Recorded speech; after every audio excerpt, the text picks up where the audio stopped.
సుధాశ్రావిణం తిక్తమప్యప్రియంతం తరం కల్పవృక్షాధికం సాదయంతం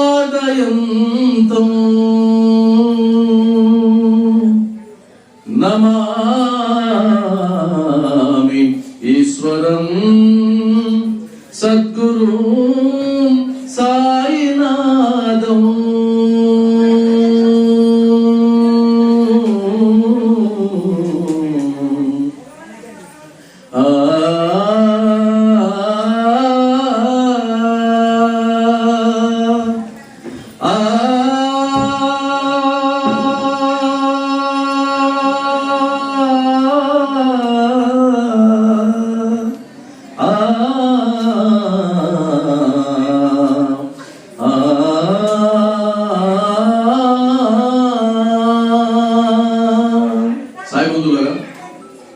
ఈరోజు గురు పౌర్ణమి.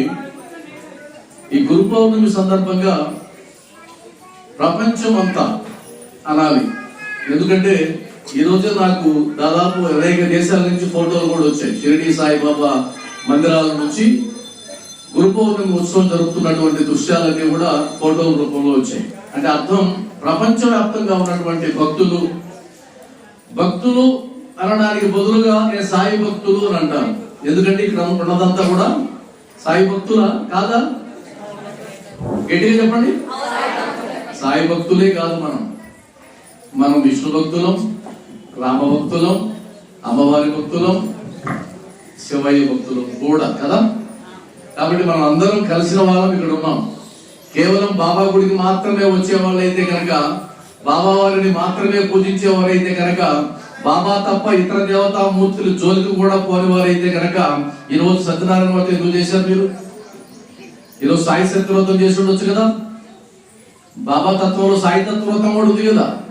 మరి సాయి తత్వవ్రతం బదులు మీరు సత్యనారాయణ వ్రతం చేశారంటే ఇక్కడ అందరం కూడా బాబా వారిని సకల దేవతా స్వరూపుడుగా కొలిసేటువంటి అలవాటు మనందరికీ కూడా ఉంది.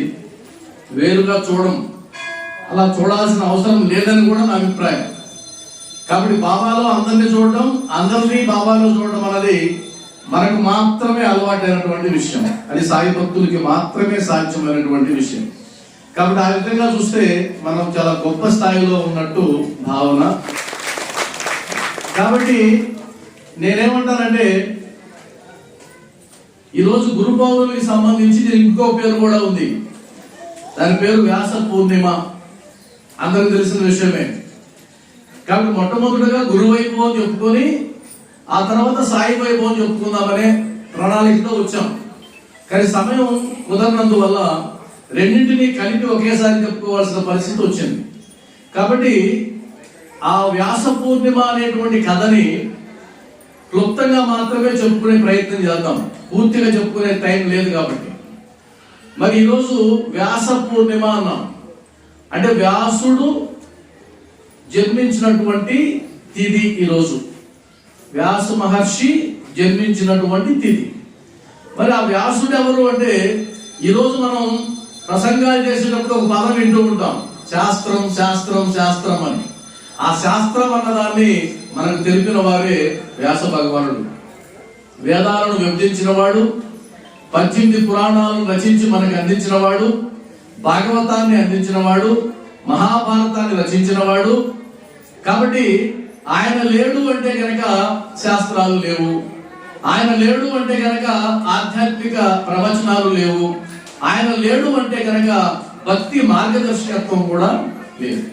కాబట్టి అలాంటి మహనీయుని యొక్క పుట్టిన తిథిని ఈరోజు వ్యాస పూర్ణిమగా జరుపుకుంటాం.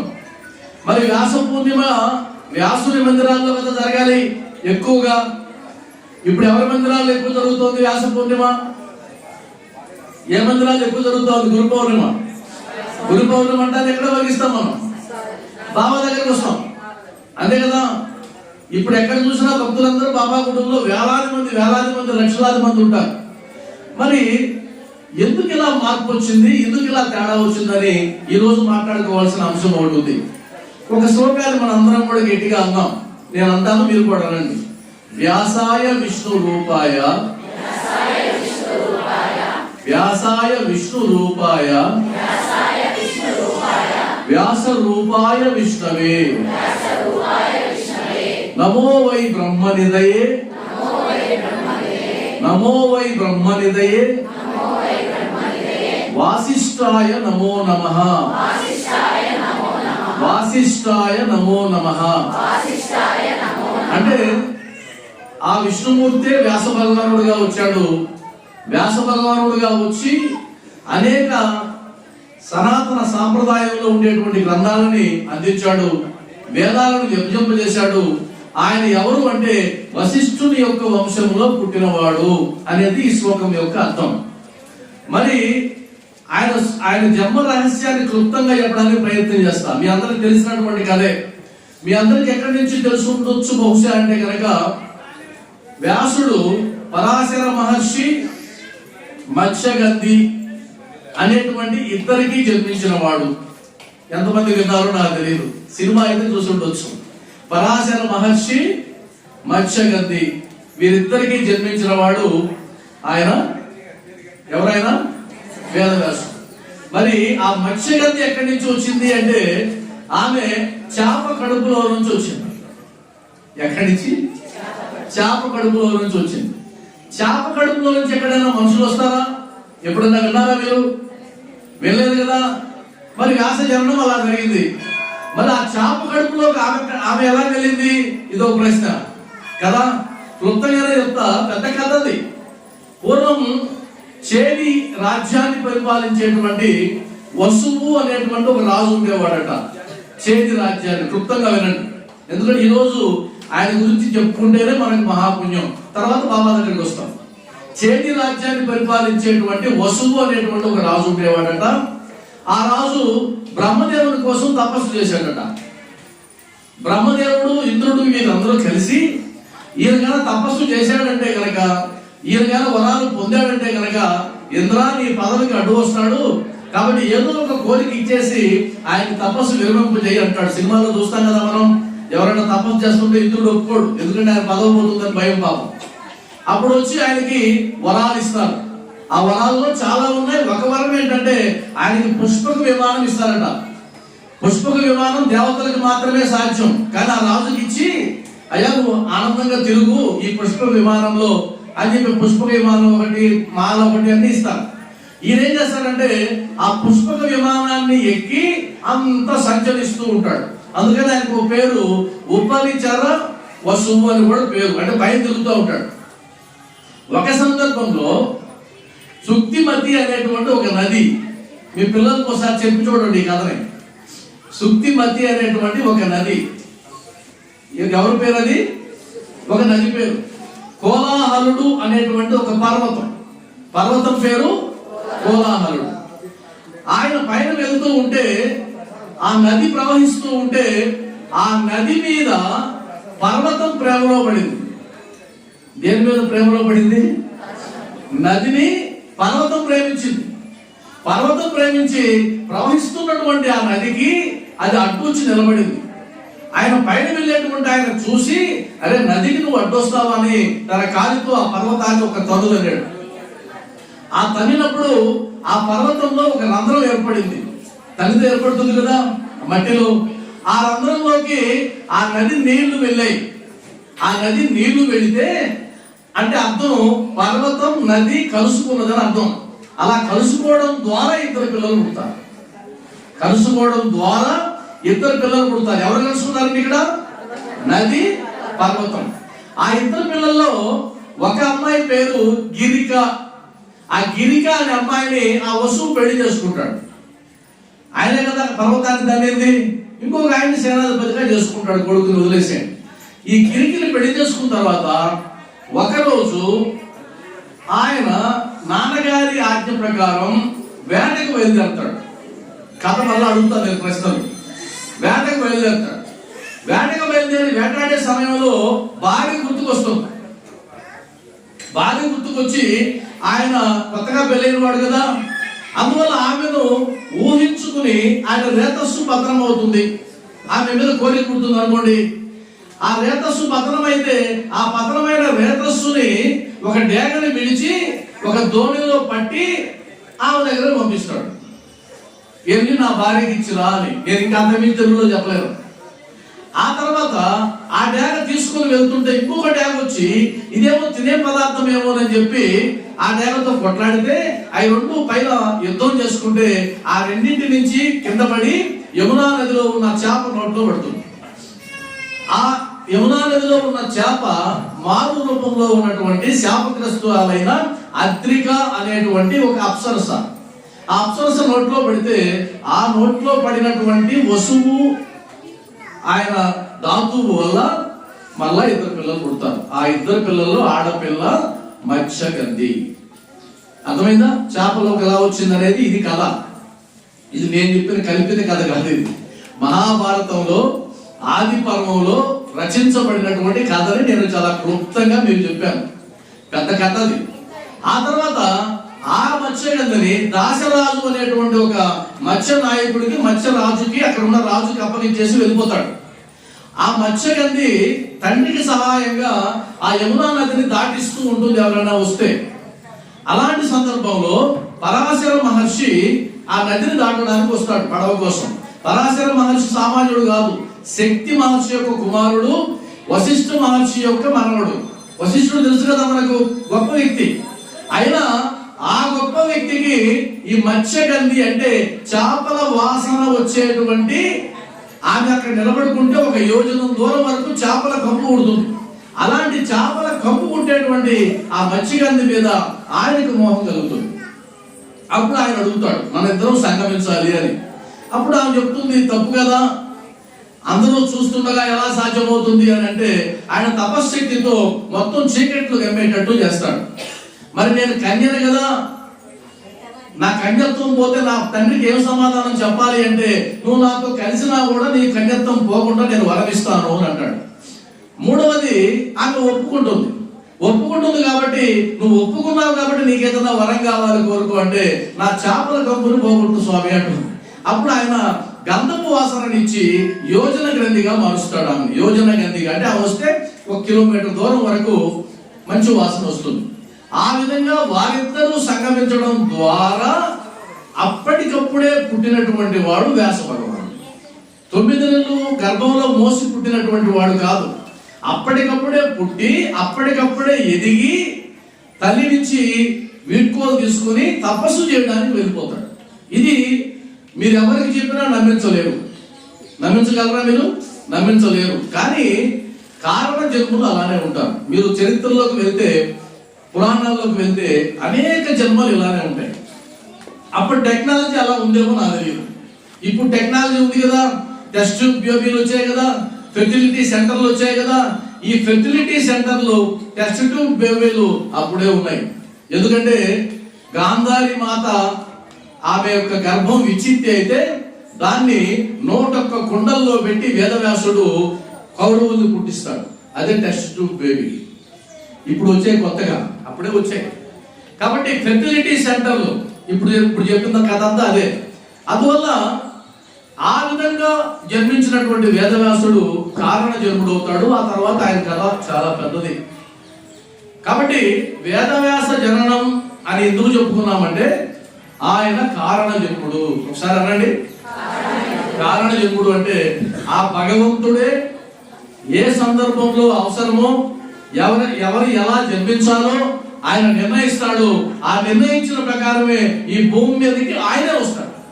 కాబట్టి వేదవ్యాసుడు ఎవరని చెప్పాం మొదటి శ్లోకంలో? విష్ణు రూపాయ అని చెప్పాం కదా. అంటే వ్యాస రూపాయ విష్ణువే అంటే ఆ విష్ణువే వచ్చాడు. మరి విష్ణువే ఎవరి రూపంలో వచ్చాడు? వ్యాస భగవాన్ రూపంలో వచ్చాడు. ఎందుకు వచ్చాడు? ఒక ప్రయోజనం కోసం వచ్చాడు. ఏమిటి ఆ ప్రయోజనం? వేదరాశి ఉంది, అద్భుతమైన జ్ఞానం ఉంది. ఆ జ్ఞానం అంతా అర్థం కాని విధంగా ఉంది. ఈ వ్యాసుడు ఏం చేయాలి? వాటిని విభజించాలి, సరళీకృతం చేయాలి, అందరికీ అర్థమయ్యేటట్టు చేయాలి. ఇంకా అర్థం కాకపోతే పురాణాలు రాయించాడు, ఇంకా అర్థం కాకపోతే మహాభారతం రాయించాడు, ఇంకా అర్థం కాకపోతే భాగవతం రాయించాడు. మరి రాయించాడు అని ఏమనుకుంటున్నా నేను? రాయించాడు ఎవరు? విష్ణుదేవుడు. రాసింది ఎవరు? వ్యాసుడు ఎవరు? విష్ణుడే. విష్ణుదేవుడే వ్యాసుడు. అంటే ఆయనే వ్యాసునిగా వచ్చి ఏ కార్యాలైతే చేయాలో అవన్నీ చేశాడు. అవునా కదా? అందువల్ల పరిత్రాణాయ సాధూనాం వినాశాయ చ దుష్కృతాం ధర్మ సంస్థాపనార్థాయ సంభవామి యుగే యుగే సంభవామి యుగే యుగే యదా యదా హి ధర్మస్య గ్లానిర్భవతి భారత అభ్యుత్థానమధర్మస్య తదాత్మానం సృజామ్యహం. ఈ రెండు శ్లోకాలు విన్నారు కదా? అంటే ఎప్పుడెప్పుడు సజ్జనులకి అపకారం జరిగితే ఆయన దిగొస్తాడు, ఎప్పుడెప్పుడు ప్రయోజనం అనుకుంటే ఆయన దిగొస్తాడు. ఆయన దిగొస్తాడు అంటే ఇంతకుముందు దిగొచ్చాడా అండి ఆయన అంటే దిగొచ్చాడు. ఎలా దిగొచ్చాడు?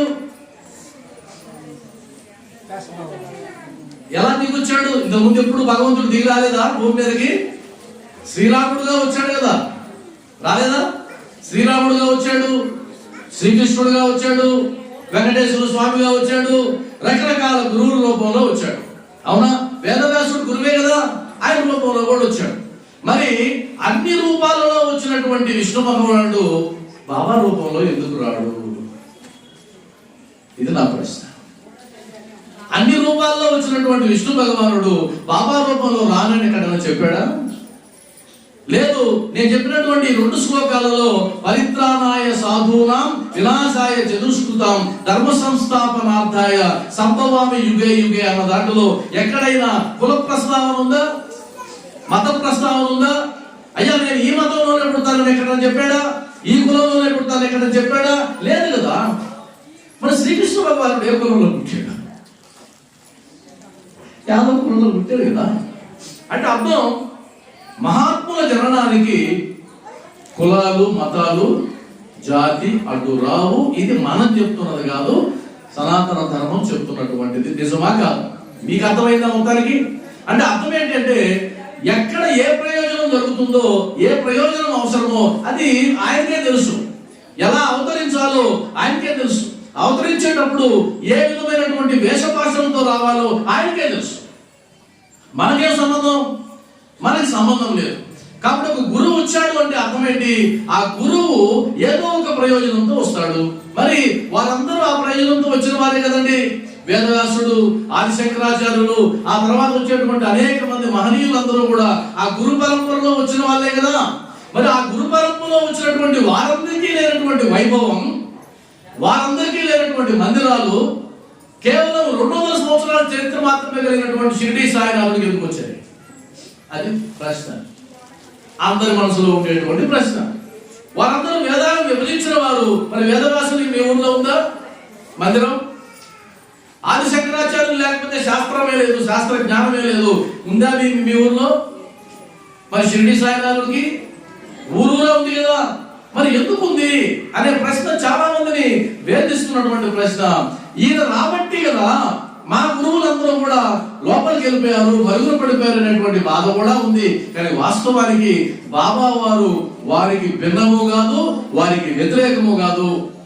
నా ఉద్దేశంలో, నా వ్యక్తిగత అభిప్రాయంలో ఆ శ్రీకృష్ణ భగవానుడే, ఆ శ్రీరాముడే, ఆ విష్ణుమూర్తియే మరలా భూమి మీదకి శ్రీ సాయిబాబా అవతారంలో వచ్చాడని నేను నమ్ముతూ ఉన్నాను. నమ్మేవాళ్ళు చెప్పండి. అర్థమైందా?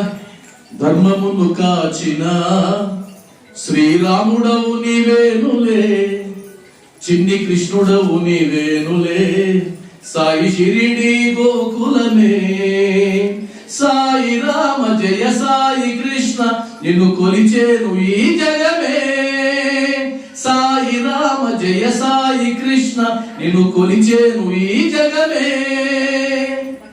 అంత అద్భుతంగా మనం పాడుకుంటున్నాం కదా. ఇందాక కూడా ఎవరో పాడుతుంటారు. కానీ అల్లా నీవే, యేసు నీవే, ఇంకా ఏదో పాడుతున్నారు కదా. ఆ యేసు నీవే అనేది కొద్దిగా వదిలేసేయండి. ఎందుకంటే ఆయన మనం రానియడంలే. మనం ఎందుకు ఆయన కలుపుకోకపోవడం? ఈసారి పాడేటప్పుడు దాన్ని కొద్దిగా సిజర్ వేసి పాడండి. ఎందుకంటే వాళ్ళు చీ దూరంగా పోండి అంటుంటే రండి రండి కలుపుకుందాం అన్నంత విచార హృదయం ఎందుకు పెద్ద సమస్య అవుతా ఉంది.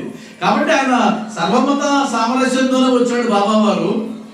కానీ ఇప్పుడున్న పరిస్థితుల దృష్ట్యా బాబా వారిని మనం పాడేటప్పుడు కూడా కాస్త జాగ్రత్తలు తీసుకోవాల్సినటువంటి అవసరాలు వచ్చాయి. కాబట్టి నేనేమంటానంటే, వారెవ్వరికీ లేనటువంటి మందిరాలు, వ్యవస్థ, ఇంతమంది భక్తులు, కోటాను కోట్ల మంది భక్తులు, కేవలం 200 సంవత్సరాల చరిత్ర మాత్రమే కలిగిన సాయిబాబాకి ఎందుకు వచ్చాయి? ఇంతమంది భక్తులు ఎందుకున్నారు? ఎందుకు పొలోమని షిరిడీకి వెళ్తున్నారు? ఎందుకు 1.5 గంట అయినా ఆకలిస్తున్నా కూడా కూర్చొని ఉన్నారు? ఎందువల్ల సాధ్యమవుతుంది అని అంటే, అది బాబా వారి అవతార విశిష్టత. ఆయనకు మాత్రమే సాధ్యమైన విశిష్టత. ఎవరైతే గురువులు ఉన్నారో, ఎంతమంది అయితే గొప్ప విద్వాంసులు ఉన్నారో, మేధావులు ఉన్నారో, శాస్త్రవేత్తలు ఉన్నారో, వారెవరు కూడా ప్రజల కష్టాలను పట్టించుకున్నవారు కాదు. షిరిడీ సాయినాథుడు మాత్రమే వారిలో మమేకమై నా చెల్లి, నా అక్క, మా అమ్మ, మా నాన్న అని వారితో కలిసిపోయి వారి కష్టాలను పంచుకుని నీ భారాన్ని నా పైన వేయి, నేను మోస్తానని భరోసా ఇచ్చిన వాడు షిరిడీ సాయినాథుడు మాత్రమే. మరి మనకి ఏదన్నా ఒక చిన్న సహాయం చేస్తేనే ఎప్పుడెప్పుడు మళ్ళా తిరిగి సహాయం చేస్తామని ఎదురు చూస్తాం కదా. మీరు చేశారనుకోండి నాకు ఒక సహాయం, నేను మళ్ళీ ఏం చేస్తాను, మళ్ళీ ఎప్పుడెప్పుడు ఆయనకి సహాయం చేసే అవకాశం వస్తుందని ఎదురు చూస్తా. ఎందుకంటే నేను రుణాన్ని ఉంచుకోను, రుణగ్రస్తుని అవుతా. ఆయన అంటే నాకు అభిమానం ఏర్పడుతుంది. ఎక్కడైనా కనిపిస్తే చిరునవ్వు నవ్వుతా. ఎందుచేత? ఏంటి ఆయనకు నాకు మధ్యలో ఉన్న సంబంధం? నేను కష్టంలో ఉన్నప్పుడు ఆయన ఆదుకున్నాడు, అంతేనా కదా. మరి ఇంతమంది భక్తులు ఎందుకు వెళ్తున్నారు బాబా దగ్గరికి? వీరు కష్టాల్లో ఉన్నప్పుడు ఆదుకున్నాడు కాబట్టే, వీరు సమస్యలను విన్నాడు కాబట్టే, వీరికి సాధ్యం కాని వాటిని తీర్చాడు కాబట్టే, ఎప్పుడో జరగబోయేటువంటి సమస్యలను కూడా ముందే హెచ్చరించాడు కాబట్టే, జరుగుతూ ఉన్నటువంటి కష్టాల్లోంచి బయటకు లాగగలిగినాడు కాబట్టి ఈ రోజు ఆయనకు ఒక పెద్ద బిరుదిచ్చి మనం సత్కరిస్తూ ఉన్నాం. ఆయన గుడికి పరిగెత్తుకుంటూ వెళ్తున్నాం. ఓం శ్రీ సచ్చిదానంద సమర్థ సద్గురు సాయినాథ్ మహారాజ్కి జై అంటున్నాం. అఖిలాండ కోటి బ్రహ్మాండ నాయక రాజాది రాజా యోగి రాజా అని ఆయనకు బిరుదిచ్చి మనం పాటలు పాడుతున్నాం, ఆయన కీర్తిస్తూ ఉన్నాం. నిజమా కాదా? ఇక్కడ ఉన్న వాళ్ళలో ఎవరికైనా సరే బాబా నుంచి నాకు ఒక్క అనుభవం కూడా లేదండి అన్నవాళ్ళు దయచేసి చేయొద్దండి. ఒక్క అనుభవం కూడా లేదు, నాకు ఒక్క అనుభవం కూడా ఆయన మేలు చేయలేదు, ఆయన పాదాలు మొక్కిన వృధా ప్రయాస అన్న వాళ్ళు ఎవరైనా ఉన్నారా నా ముందు? ఎవరు లేరు. నా ముందు కాదు కదా, నువ్వు భారతదేశం కాదు కదా, ప్రపంచం మొత్తం సాయి భక్తులు ఇదే ప్రశ్న అడిగి చూడండి. వాళ్ళకి కానీ మైక్ ఇస్తే గంట మాట్లాడతారు. నిజమా కదా? మీకు మైక్ ఇచ్చినా గంట మాట్లాడతారు ఒక్కొక్కరు. ఎందుకంటే అన్ని అనుభవాలు ఉన్నాయి. ఒక మందిరానికి మనం వచ్చినప్పుడు ఆ మందిరంలో ఉన్నటువంటి ఆ పౌరోహితుడు మన మీద ప్రేమతో దీవిస్తాడు. అష్టైశ్వర్య ప్రాప్తిరస్తు. అవునా? అయ్యా నీకు అష్టైశ్వర్యాలని ఆ భగవంతుడు ప్రసాదించాలి అని ఆయన మన తరపున వేడుకుంటాడు భగవంతుడిని. మరి అష్టైశ్వర్యాలు ఏమున్నాయో లిస్టులు ఆయన ఇంటికి వెళ్ళిన తర్వాత, మీ అందరి దగ్గర మొబైల్స్ ఉన్నాయి కదా, స్మార్ట్ మొబైల్స్ ఉన్నాయి కదా, వాటికి పని పెట్టండి. అష్టైశ్వర్యములు అనగానేమి అని నొక్కండి, తెలుగులో వస్తాయి. అప్పుడు ఒక్కొక్క దాన్ని చూస్తూ పోండి, మీరు ఆశ్చర్యపోతారు. అష్టైశ్వర్యాలని ప్రసాదించే సమర్థుడు షిరిడీ సాయినాథుడు మాత్రమే. అర్థమైందా? ఎందుకంటే ఆయన సంతానాన్ని ప్రసాదించాడు. ఏమండి, సంతానాన్ని అందరూ ప్రసాదిస్తారులేండి కాదు.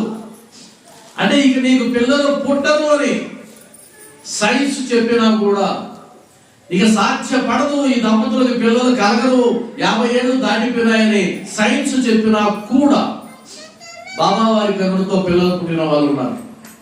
మీకు తెలుసు, అవునా? నాకు తెలిసి కూడా నేను ప్రత్యక్షంగా చూశాను. శ్రీ సాయి సచరిత్రలో ఎన్నో ఎగ్జాంపుల్స్ ఉన్నాయి. నిజమా కదా? అంటే పిల్లలు పుట్టించేటట్లు చేస్తాడు అంటే అది కాదు నేను మాట్లాడేది. నేను దాని గురించి నేను మాట్లాడను. కొత్తగా పెళ్ళైన వాడు బాబా దగ్గరికి వెళ్ళి, బాబా మాకు పన్నెండు మగబిడ్డ కావాలి అంటే, మగబిడ్డ పుట్టాడంటే అది నేను పెద్దగా పట్టించుకోను. ఎందుకంటే చిన్న వయసులో ఉన్నవారు ఈ రోజు కాకపోతే ఇంకో రోజు పుడతారు, కానీ ఇంకా పుట్టరు అని సైన్స్ చెప్పేసిన తర్వాత పుట్టిస్తే అది కదా బాబా గొప్పతనం. అవునా కదా? అది బాబా గొప్పతనం. పాము కరిచినటువంటి వ్యక్తి, పాము కాటేసిన వ్యక్తి ఎవరండి? పాము కాటేసిన వ్యక్తి ఎవరికి కాటేసింది? ఎవరికి కాటేసింది పాము? మీకు హోంవర్క్ ఇవ్వాల్సిందే, నేను హోంవర్క్ ఇవ్వాల్సిందే మీకు. ఎవరికి కాటేసింది? శ్యామకి. కొంతమందికి తెలుసు, చదువున్నారు కాబట్టి. శ్యామకి కాటేస్తే ఆసుపత్రికి పోదామంటే కాదు కాదు నా వైద్యుడు ఉన్నాడు షిరిడి సాయిబాబా, అక్కడే తీసుకెళ్ళమన్నాడే. అంత విశ్వాసం, అంత విశ్వాసం. మరి ఆయన ఏం చేశాడు? దిగు దిగు దిగు అన్నటువంటి మాటలతో విషయాన్ని తెచ్చిపడేశాడు. అంటే అర్థం, చంద్రాబాయికి ఉన్న విశ్వాసం, శ్యామకున్న విశ్వాసం, బాగోజీ షిండేకున్న విశ్వాసం, మహల్సాపతికి ఉన్న విశ్వాసం, లక్ష్మీబాయి షిండేకున్న విశ్వాసం మీకుందా లేదా మనకుందా? ఈ రెండు మనం పరిశీలిస్తే, అలా ఉంటే గనక బాబా వారు ఎందుకు ఈ భూమి మీదకి వచ్చారో మీకు స్పష్టంగా అర్థమవుతుంది. ఎందుకో తెలుసా? మన జీవితంలో అడుగడుగునా కాపాడేవాడు షిరిడి సాయినాథుడు.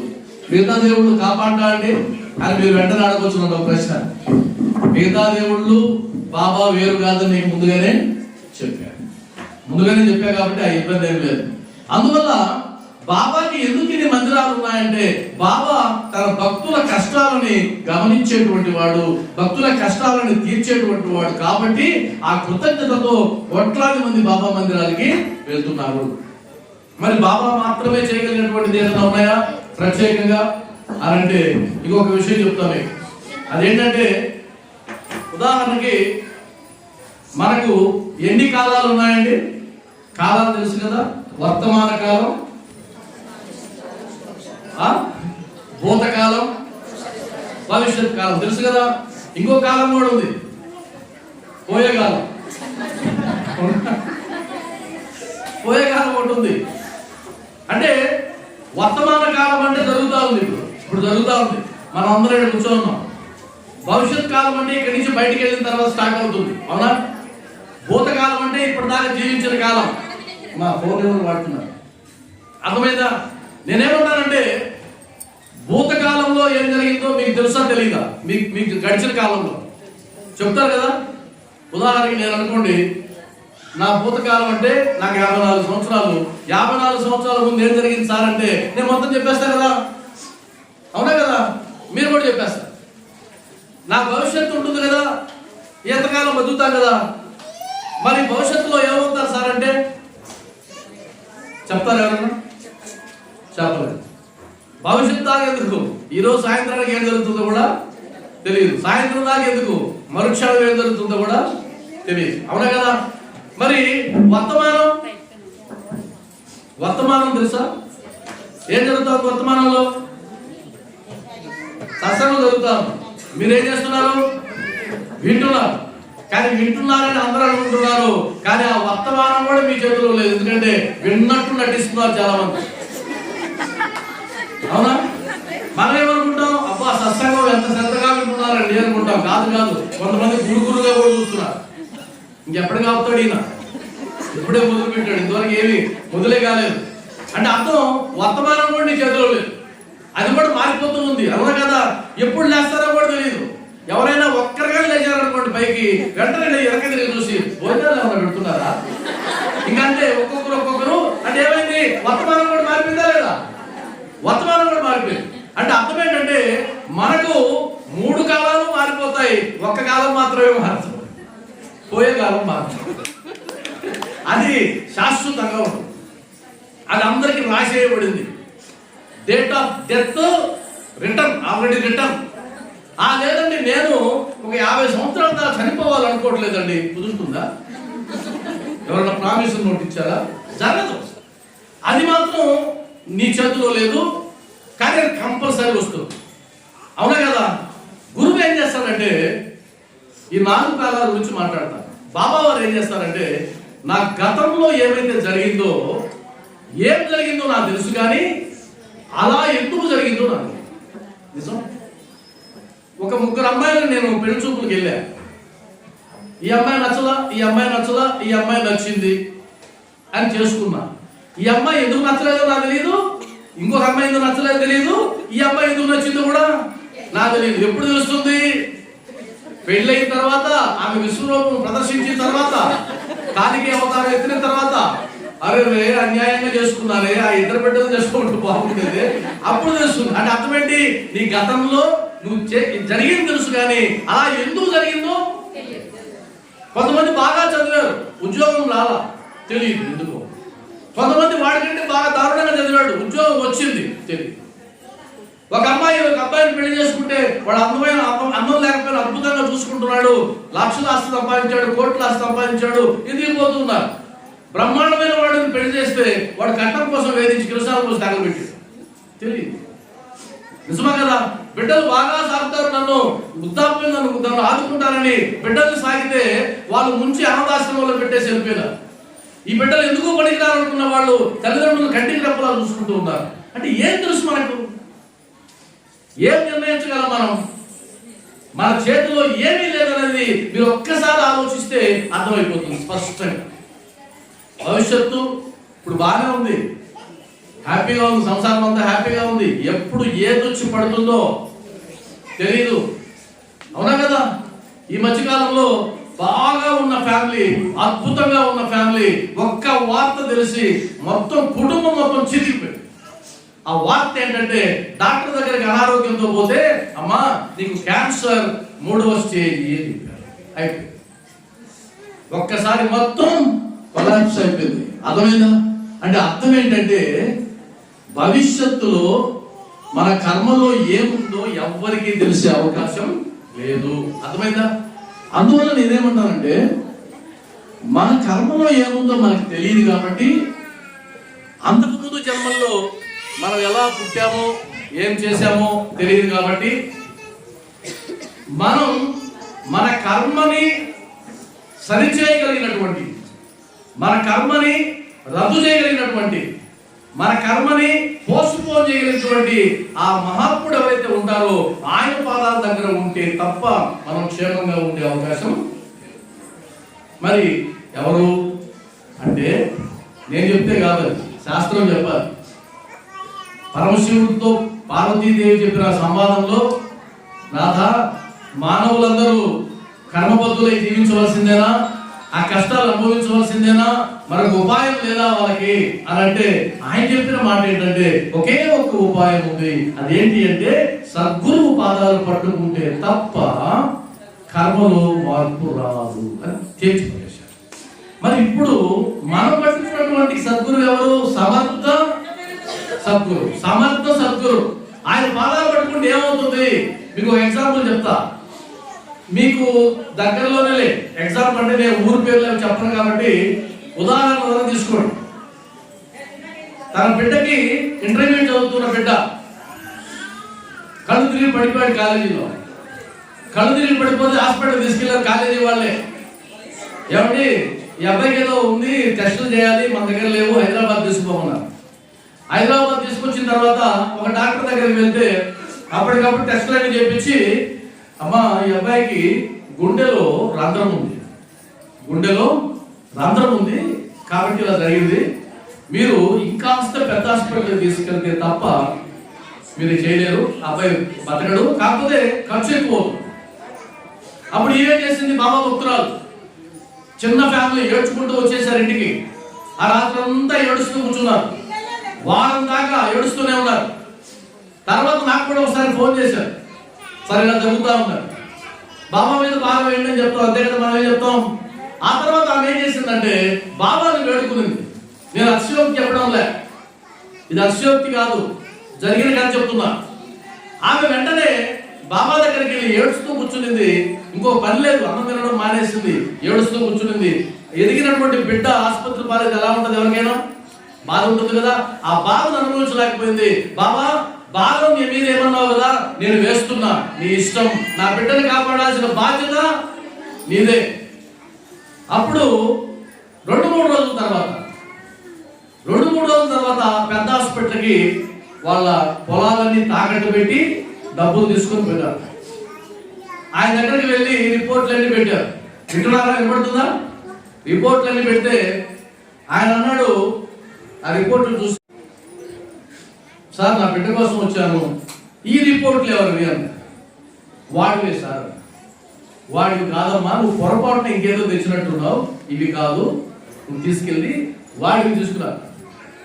ఆమె ఉద్యోగంలో, సార్ మా దగ్గర ఇంకెక్కడ ఎక్స్రేలు ఏమి లేవు, రిపోర్ట్లు ఇది ఒకటే సార్ ఉంది, ఇదే చూడండి. ఆయన అంటాడు, ఇది మొత్తం చూశాను, ఈ రిపోర్ట్లో గుండెకి ఏదన్నా ఇబ్బంది ఉన్నట్టు ఎక్కడా లేదు అని. ఆమె వాళ్ళ భర్త ఇద్దరు చూసి, వీడే సరే సార్, ఎందుకు పిల్లాడే వచ్చాడు కదా, రిపోర్ట్లు పక్కన పెట్టండి, వాడికి టెస్టులు చేయండి, ఆ డబ్బు మేము భరిస్తాం. వీళ్ళు నమ్మరు. టెస్టులన్నీ చేసిన తర్వాత ఎవరు చెప్పారు ఈ బిడ్డకి బాగలేదని? అర్థమైందా? మరి ఈ మధ్యలో ఏం జరిగింది? మ్యాజిక్. నమ్ముతారా లేదా? ఎంతమంది నమ్ముతారు? నమ్మితే చప్పట్ల ద్వారా తెలియదు. ఎందుకంటున్నానంటే ఇవి వినడానికి నమ్మదగినగా ఉండవు. మన జీవితంలో వస్తే గానీ అవి రుజువు కావు. అంటే అర్థం ఏంటి అంటే, బాబా వారు నీ కర్మలో ఏదైనా దోషం ఉంటే తప్పించగల సమర్థుడు. ఏమండి, ఈ కొత్త ఎగ్జాంపులేనా? సచరిత్రలో లేవా? మీరు చదువుకుంటే ఎన్నో ఉన్నాయి. డాక్టర్ పిల్లయ్య అనేటువంటి భక్తుడు నాలుగుతో బాధపడుతుంటే, వేదనతో ఏడుస్తూ ఉంటే, చివరికి బాబా ఈ బాధ నేను తట్టుకోలేనయ్యా, ఈ బాధని 10 జన్మలకి సర్దుబాటు చేయి, తట్టుకోలేను, నా వల్ల కాదు అని అంటే, అప్పుడు బాబా వారు ఏమన్నారు? 10 జన్మలు నీకేం కర్మరా, 10 రోజుల్లో తీసి పడేస్తాను అన్నాడు. ఆయన మాటే సచరిత్రలో. అర్థమైందా? తీసి పడేశాడు కాబట్టి ఆయన జీవితకాలం బాబాకి దోషుడు అయిపోయినాడు. మరి సచరిత్రలో ఉన్న ప్రతి భక్తుడిని మీరు పరిశీలించండి. ఎందుకు బాబాకి దోషులు అయిపోయినారంటే, వాళ్ళ జీవితాల్లో వచ్చినటువంటి మార్పులు, వాళ్ళ జీవితాల్లో వచ్చినటువంటి అనుభవాలు, వారు బాబా ద్వారా పొందినటువంటి వాళ్ళ ప్రయోజనాలు. అవునా కదా? ఈరోజు మనం ఉన్నామన్నా అంతే కదా కారణం. అందువల్ల నేనేమంటానంటే, నీ కుటుంబం మీద నీకు ప్రేమ ఉంటే, నీ భవిష్యత్తు మీద నీకు నమ్మకం కలగాలి అంటే కనుక మన కర్మని మార్చేవాడు ఉండాలి, మన కర్మను రద్దు చేసేవాడు ఉండాలి. మీరు సచరిత్రలో మద్రాసు భజన బృందం అనే ఒక ఎగ్జాంపుల్ ఉంది, చదివి ఉంటారేమో. చదివితే కనుక ఆయనకు కథ వస్తుంది, మద్రాసు భజన బృందం. ఎందుకంటే సచరిత్ర చదవని వాళ్ళకి నేను చెప్పే కథలు ఇవి ఎక్కడున్నాయబ్బా అనిపిస్తుంది. దయచేసి ఈరోజు మొదలు పెట్టండి. గురు పౌర్ణమి రోజు పుస్తకం చదవడం మొదలు పెట్టండి. మీరు బాబా నుంచి పూర్తి అనుగ్రహం పొందాలి అంటే ఆయన చరిత్ర చదవడం తప్ప మరొక మార్గం లేదు. ఇది నా అనుభవం చెప్తున్నా, ఇది శాస్త్రాలు చెప్పినటువంటిది. అధ్యయనం చేయాలి, బాబా గురించి తెలుసుకోవాలి. ఎంత తెలుసుకుంటే అంత అద్భుతంగా వారి బాధల దగ్గరికి వెళ్ళిపోతాం. అర్థమైందా? ఉదాహరణకి, ఎంతమంది పిల్లలు మీ పిల్లలు స్కూల్లో చదువుతున్నారండి? చెయ్యెత్తాలి. నేను టీచర్ కదా, చెయ్యిస్తుంటా అప్పుడు. మీ పిల్లలు స్కూల్లో చదువుతున్నారా? మీ పిల్ల ఏం చదువుతున్నాడమ్మా? మీ పిల్లడు ఏ ఫస్ట్ ఇయర్? ఇంటర్మీడియట్. మీ పేరు? రాధిక గారు. ఇద్దరు పిల్లలు ఉన్నారు, first year, second year, intermediate. ఈమె బాబా భక్తురాలు కదా, బాబా దగ్గరకు వస్తుంది, పూజలు చేస్తుంది, అన్ని చేస్తావు కదా, మా సేవలు అన్ని చేస్తావు కదా. వాడికి రిజల్ట్స్ వచ్చిన తర్వాత మార్కులు తక్కువ వచ్చాయి. మార్కులు తక్కువ వచ్చినప్పుడు వీళ్ళిద్దరూ మాట్లాడుకున్నారు, అమ్మ కొడుకు ఇద్దరు మాట్లాడుకుంటే, ఏదైనా మార్కులు తక్కువ వచ్చాయంటే వాడు అన్నాడు, అమ్మా నువ్వు ఏ విధంగా అయితే సాయిబాబాను పూజిస్తున్నావో, నువ్వు ఏ విధంగా అయితే సాయిబాబాను ఆరాధిస్తున్నావో, నువ్వు ఏ విధంగా అయితే మందిరానికి వెళ్తున్నావో, నేను కూడా నీలాగే చేశా. ఒక సంవత్సరం అంతా ఏం చేశాను తెలుసా? నాకు పాఠాలు చెప్పే గురువులందరూ ఫోటోలు నా జోబులో పెట్టుకున్నా, వాళ్ళందరికీ అశ్వత్రాలు చదువుతున్నా, వాళ్ళందరికీ పూజలు చేస్తా ఎవరికి తెలియకుండా. అయినా నాకు మార్కులు తగ్గాయి, నన్నే చేయమంటావు. అప్పుడు ఏమంటావు? నిజమేలా నేను చేసినట్టు నువ్వు చేసిన గొప్పోడు అంటావా? అంటారా? మీరు అంటారని మరి ఏదో అంటారు, అది ఏమంటారు? నాయనా, టీచర్ల ఫోటోలు జోబులో పెట్టుకుంటే మార్కులు రావురా? అవునా? కాలేజీకి పోతే పాస్ అయినట్టు కాదురా? కాబట్టి మార్పులు రావాలంటే టీచర్ల మీద ప్రేమ ఉండాలి, భక్తి ఉండాలి.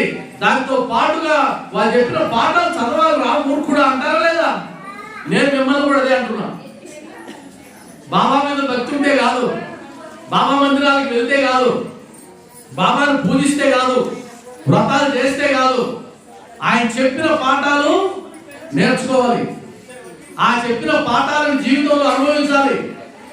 ఆ పాఠాలను నీ జీవితంలో ఆచరణలో పెట్టి చూడండి. నేను ఇప్పుడు చెప్తున్నా మీకు సభాముఖంగా, ఒక 6 నెలల పాటు సచ్చరిత్ర చదివి షిరిడీ సాయిబాబా ఎలా చెప్పాడు కాబట్టి నేను ఇలానే నడుచుకుంటాను, నా కుటుంబం ఎలా ఉండాలి, నా పిల్లలు ఎలా ఉండాలి, నా భర్త ఎలా ఉండాలి, మా అత్తమామ ఎలా ఉండాలి, ఇలా బాబా వారు ప్రతిదానికి చెప్పారు. ప్రతిదానికి మీరు ఏదైనా యు నేమ్ ఇట్ అలా నేను ప్రవర్తిస్తాను అని చెప్పండి, మాట ఇవ్వండి, అలా ఆచరించండి. ఒక 6 నెలల్లో మీ జీవితాల్లో మార్పు రాకపోతే అడగండి. మీ జీవితాల్లో సంగతి ఎందుకు, మీ ముఖంలోనే మార్పు వస్తుంది. మీ ముఖంలోనే మార్పు వస్తుంది. ఇప్పుడు చాలా మంది ఉన్నారు చూడండి, నా వైపు చూస్తున్నారు అందరూ. నేను చెప్పను కానీ ఎవరనేది సీరియస్గా చూస్తున్నారు మొదటి నుంచి. నాకు డౌట్ వస్తుంది.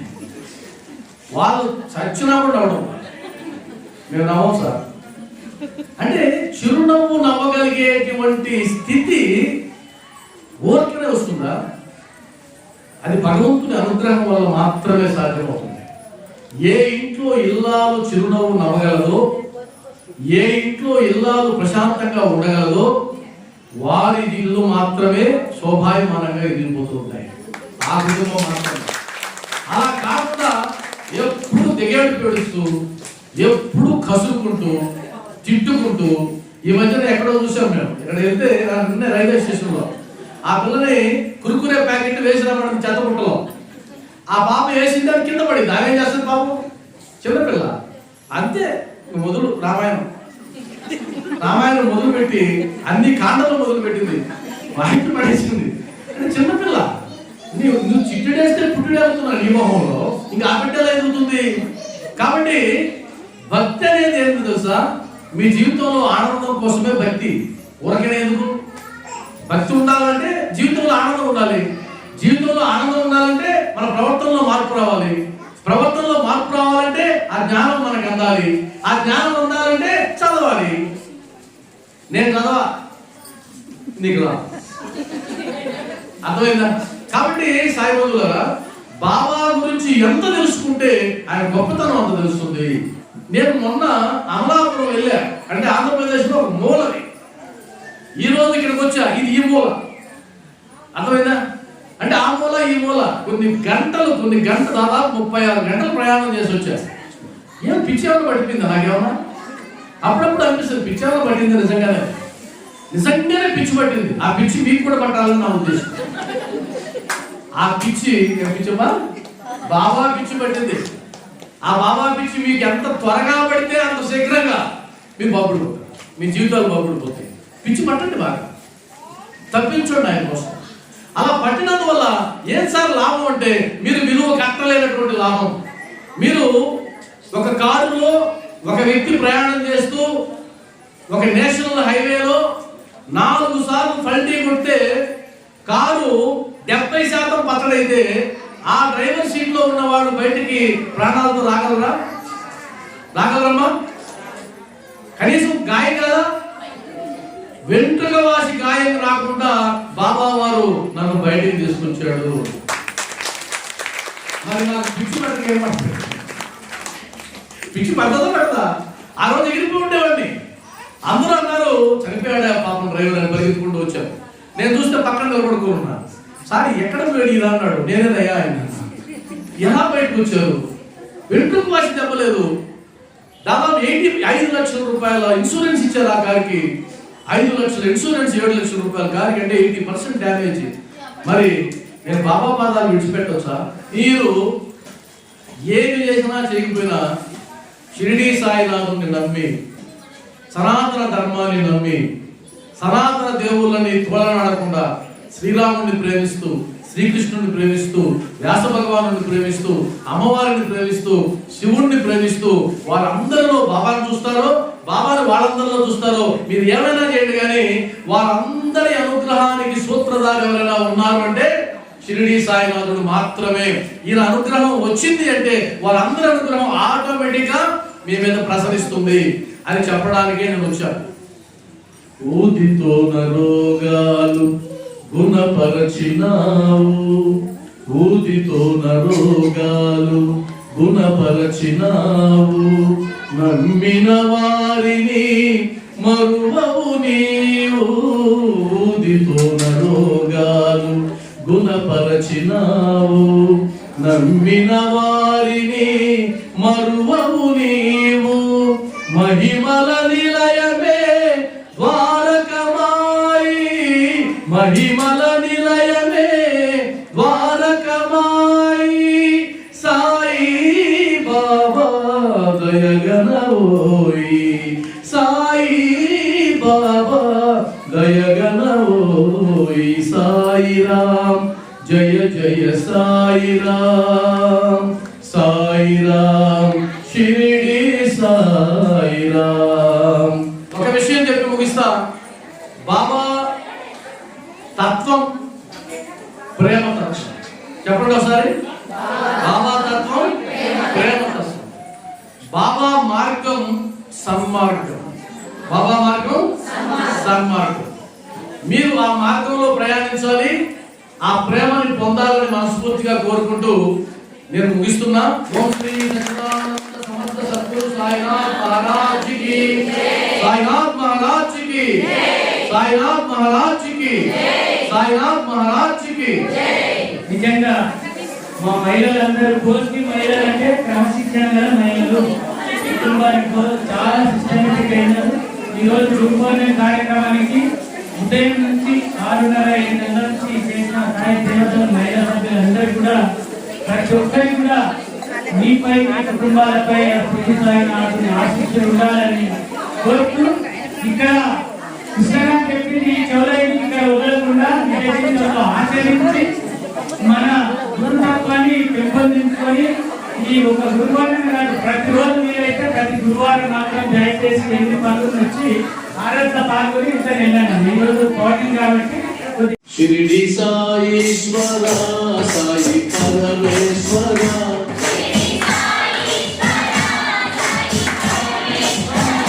షిరిడి సాయేశ్వర సాయి పరమేశ్వర,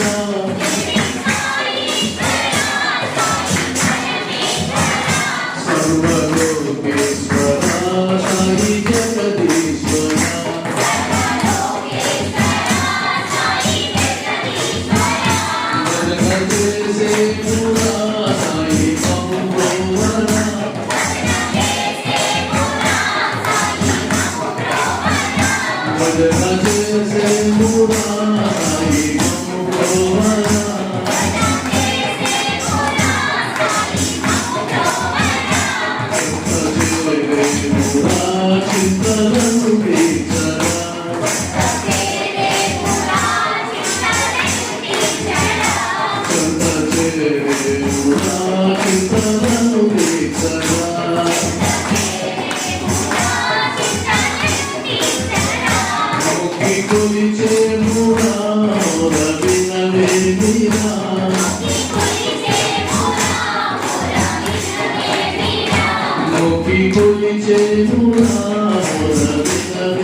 సర్వలోకేశ్వర సాయి జగదీశ్వర,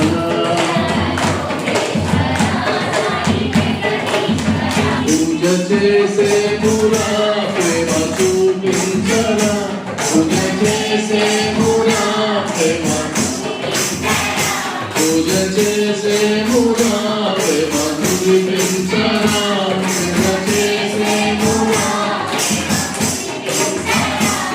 మనసుని నింపెను నా నిన్ను కొలిచెను